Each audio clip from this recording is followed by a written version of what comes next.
నీకు 4 జతలే ఉన్నాయి. అందులో కూడా ఒకటి నేను జాకెట్ కుట్టి నీకు వెడ్డింగ్ డే రోజు ఇప్పించిన. నీకు సైట్ పెరిగింది కదా, కళ్ళద్దాలు మార్చుకోవాలా? చొప్పేమో తెగ్గిపోయింది, అయినా మార్చవు. అర్థమైతుంది నువ్వు పొదుపు చేస్తున్నావని.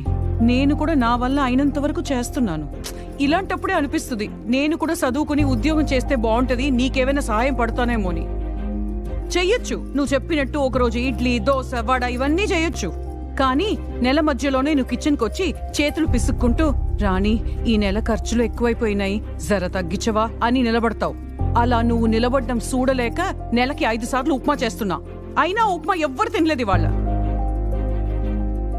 ఒకటి చెప్పు, పొద్దుగాల లేసి స్నానం చేసి డ్రాయర్లు పడేసి వెళ్ళిపోతావు. మళ్ళీ కబోర్డ్లోకి ఎలా వస్తుంది?